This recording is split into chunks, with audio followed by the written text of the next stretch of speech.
நீங்கள் டிஎன்பிசி எக்ஸாமுக்கு ப்ரிப்பேர் பண்ணுறீங்களா? அப்போது இது உங்களுக்கு தான். வெல்கம் டு த அறிவுப்போர். இன்றைக்கி இந்தியன் பாலிட்டியிலிருந்து சில முக்கிய கேள்விகளை பார்க்கலாம். முதல் கேள்வி, முகவுரையை அரசியலமைப்பின் முக்கிய குறிப்பு என்று வர்ணித்தவர் யார்?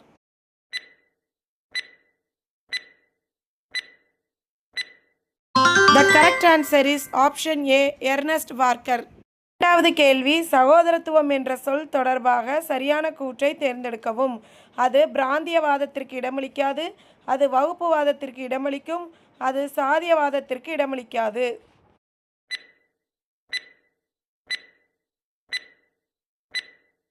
The correct answer is option A. மூன்றாவது கேள்வி, முகவுரை என்பது இந்திய அரசியல் அமைப்பின் ஒருங்கிணைந்த பகுதி என்று உச்சநீதிமன்றம் எந்த வழக்கில் தீர்ப்பளித்தது?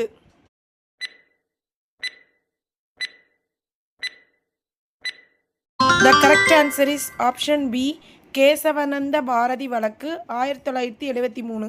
நான்காவது கேள்வி, குடியரசு என்னும் பதம் முதலில் எந்த நாட்டில் பயன்படுத்தப்பட்டது?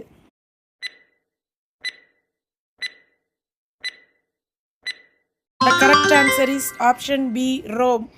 ஐந்தாவது கேள்வி, இந்திய அரசியல் அமைப்பில் சமய சார்பற்ற அரசு என்பதன் பொருள் என்ன? 1, அரசு அனைத்து மதங்களையும் சமமாக காக்கிறது. 2, அரசு எந்த மதத்தையும் அரசு மதமாக ஏற்கவில்லை. 3, சமய சார்பின்மை என்பது அரசியல் அமைப்பின் அடிப்படை அமைப்பாகும். 4, அரசு அனைத்து மதங்களையும் புறக்கணிக்கிறது.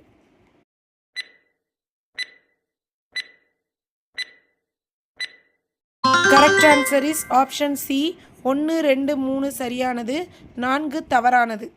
Thank you for watching. Comment your marks in the comment box. If you like this video, please do subscribe and stay connected.